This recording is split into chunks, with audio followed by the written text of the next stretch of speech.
I would like to acknowledge that this video is being filmed on the traditional lands of the Wurrundjeri people of the Kulin Nation. I pay my respects to their elders past and present, and extend that respect to any Aboriginal, Torres Strait Islander or First Nations people who may be watching this video today.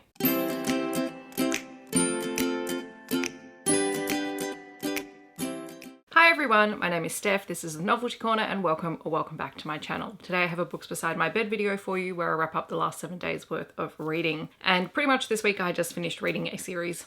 And I did read one other book. But yeah, no, it was a series finishing week for me and I have absolutely zero regret because my brain capacity was limited this week because, it's going to be an uphill battle for the rest of this term, but that's okay. We're fine. We're going to get there and I'm just going to pick books that I'm enjoying reading because that's where we are. So as I warned everyone last week, I finished reading the Deadly 7 series by Lana Pecherczyk. So that's pretty much what we're going to be talking about. But this is my reading week from the 15th until the 21st of October. I read a total of 6 things this week. 1,990 pages approximately, because I don't know how many pages the last book I read actually has in it yet because it hasn't been published. So I had to estimate, and that's totally fine. I have read a total of 495 books for the year. As I said, we finished the series and I love these spines together. These are the alternate covers for the books and I just love them because there are also green, red and blue book covers as well, and when you line them all up they look really pretty and it's aesthetically pleasing for me. So the first book that I read this week was book 4 in the series. This is Sloth and this is Sloane and Max's story. It is a second chance romance. Sloane represents Sloth, that is her deadly sin, and in the previous books, we've really seen that she has descended into someone who just is struggling to manage to deal with life, which I totally understand. She's kind of forced out of her comfort zone again in this book, particularly when Max turns up. And Max is someone that she had an online relationship with, and when they decided to actually finally meet in person and take their relationship to the next level, something happened and they never actually got together. And so we spend the book trying to work out what that is, how they overcome that, and all the while the Deadly 7 are trying to combat the Syndicate, who are trying to capture, kill, experiment, etc. on the Deadly 7 and to basically overtake Cardinal City. So that plotline goes through the entirety of the book series, that's the overarching plot, but in this one it is really Sloane and Max dealing with their feelings. Book 5 is Gluttony. This is Tony's book. Tony is an actor in this one. He's forced to confront whether or not he can maintain that persona while still being a member of the Deadly 7. His relationship is with an ex-CIA agent who is working for Max's security company. Her name is Bailey and I just adored her. I loved her character and I liked that she was a counterbalance for Tony. She ends up being hired as his security when he ends up with a stalker who he brushes off and thinks it's a prank that his family is playing on him. But it turns out there is someone who is stalking him and they have to figure it out together, again, while battling the Syndicate, and Tony figuring out exactly how he's going to fit being a member of the Deadly 7 into his career and what that actually looks like. Book 6 is Lust, and this one, I was really looking forward to this one, and unfortunately it was a little bit disappointing. It was still good, but it was not quite what I was expecting from it. It's also the shortest book in the series, and I wonder if that had something to do with it. It follows Liza, who represents Lust, and this one is a friends to lovers relationship with someone that she knew in her teens, I think. Yes, she met Joe in her teens, and they got along great, and she recognized really early on in their friendship that his father was abusive towards him. And then they had a period of separation. They met again when they were in the police academy. They both became detectives together and then he became an FBI agent. And he's back in town because he's been asked to gather intelligence on the Deadly 7. He has suspicions that Liza is part of it and that it is her family. And I think that was the dynamic that threw me because it took a long while for that to come out, and then when it did, it seemed like it was brushed over really quickly, whereas I would have liked to have seen that tension play out a little bit more. It was nice to get Liza's story because we kind of have seen that she is a very tough, no-nonsense sort of character, but she has been desperate to find her mate, her life partner, and she finally does get that in this book. And just like Tony, she also has to decide whether being a detective aligns with also being a member of the Deadly 7, because if they find out who she is, then that is a huge conflict of interest because she's a vigilante who's also a police detective.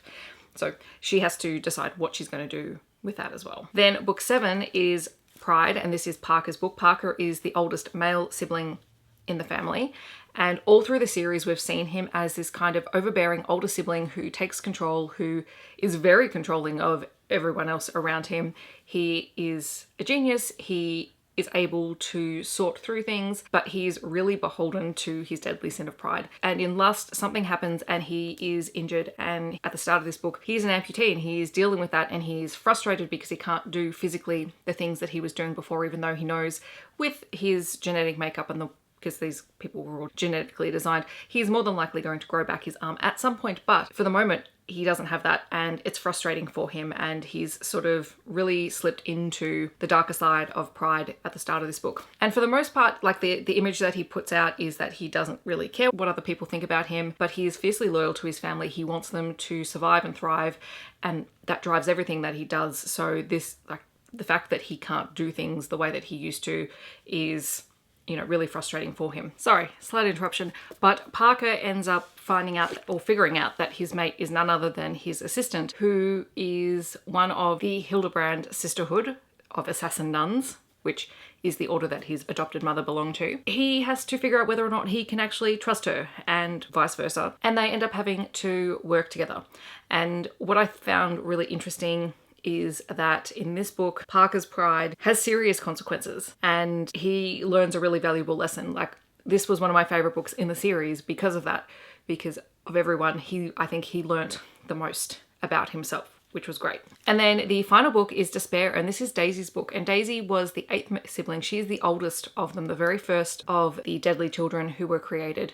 And everyone thought that she had died in a fire before they escaped the facility where they were brought up. And throughout the book, they've realized, no, she's alive. And this is kind of her redemption story. She has been the villain, she has been their enemy, and they have never stopped trying to get her back. But in her head, she is still the villain. She doesn't quite understand why they want her back and why they've opened their arms to her. And her mate is a city firefighter, Axel, who has a sister who is terminally ill. So that is a thread through this story. And I kind of predicted what was going to happen with that thread with his sister, and I was totally fine with it because I actually really like the character. He also had joined the syndicate as one of their foot soldiers in exchange for trying to save his sister's life. So both of them have done bad things over the course of their life, and they find each other and they have to navigate this relationship and understand what that means, while Daisy is still trying to find a place with her family, trying to build trust with them.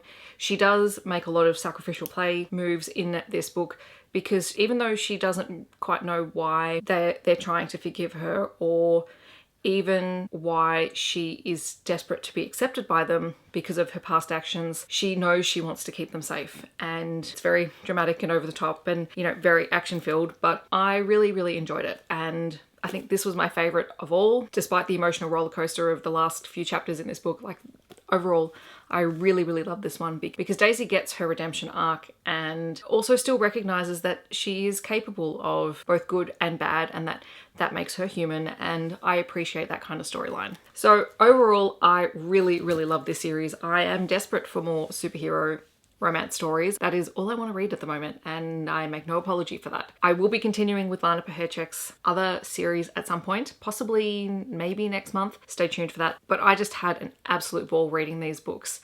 Like, if you are just interested in that superhero sort of very action-packed with some romance, kind of over the top. Yes, you've got alpha heroes, but you've also got these really awesome female characters throughout the entire series. I loved it. And then the last book that I read this week was the arc that I received for Resting Witch Face by Juliette Cross. I was so excited to get this arc because I know there were only limited numbers of them, and I was totally not expecting to get one, but it turned up yesterday and I'm like, that is perfect timing. I've just finished this series. I want to read something else that I know I'm going to love. It is Jules and Ruben's story. It is book 5 in the Stay as Belle series. If I have gotten my life in order, I will have already posted my reading vlog for this, hopefully yesterday, so you can hear all of my thoughts immediately after reading. But if you haven't seen that, Jules is the oldest of the Savoir sisters. She is a witch. She is an enforcer, which means she is the leader of the supernatural group that lives in and around New Orleans. In the past, she and Ruben, who is the vampire overlord of New Orleans, so he's in charge, he's sort of the leader of the vampire group, had been in a relationship, and we know that that relationship had gone south. And at the start of the series, she's kind of reluctant to start working with Ruben again, but they do. And throughout the series, we see them getting closer and sort of getting hints at this attraction between the two of them. And so this book, they're forced together. They are going on this massive road trip across the States and then over to England to try and convince the Witch Guild, or the High Witch Guild, which is the governing body of supernaturals, to change their stance on some things that have gone on in the past. For example, renaming the guild to something that's more inclusive, to including werewolves who have traditionally been shunned by the other supernaturals, and all of that. They also have to confront what happened to them in the past and why it happened.